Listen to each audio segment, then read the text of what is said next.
Mga kapananampalataya, may oras ka ba? Tara, samahan ninyo kung pagnilayan ang mga salita ng Diyos.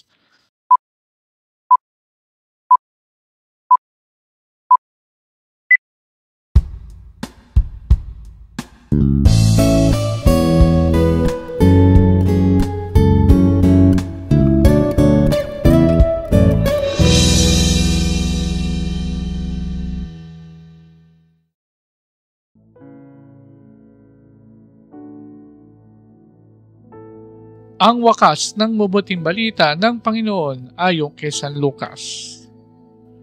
Noong panahon iyon, sinabi ni Jesus sa kanyang mga alagad, ganito ang nasusulat.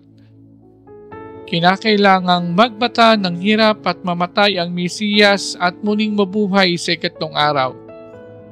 Sa kanyang pangalan, ang pagsisisi at kapatawaran ng mga kasalanan ay dapat ipangaral sa lahat ng bansa, magmula sa Jerusalem. Kayo ang mga saksi sa mga bagay na ito. Tandaan ninyo, susuguin ko sa inyo ang ipinangako ng aking Ama. Kaya't huwag kayong aalis sa lungsod hanggat hindi kayo napagkakalooban ng kapangyarihan mula sa itaas. Pagkatapos sila isinama ni Jesus sa labas ng lungsod. Pagdating sa Betania, itinaas niya kanyang mga kamay at pinagpala sila.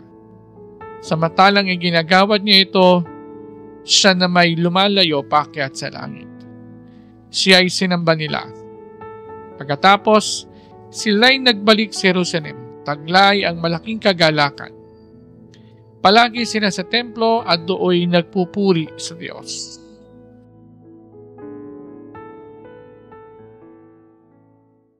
Gusto mo bang pumunta sa langit?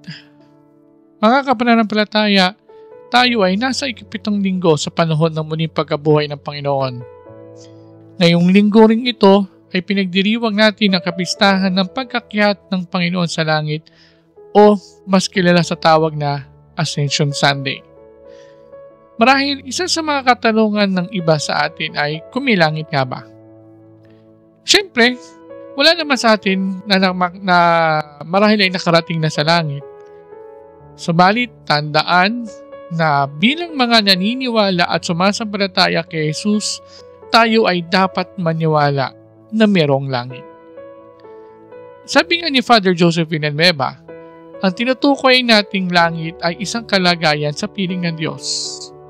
Ang langit ay kung nasaan ang Diyos, kung saan natin siya nakakapiling, kung saan ay walang kasalanan, at puro kaligayahan lang ang ating mararanasan at puro papuri at pasasalamat lamang ang ating ibibigay o binibigay sa Diyos. Ang tanong ngayon, gusto mo ba na pumunta sa langit? Gusto mo ba na makasama ang Diyos? Alam kong sagot ninyo dyan ay oo.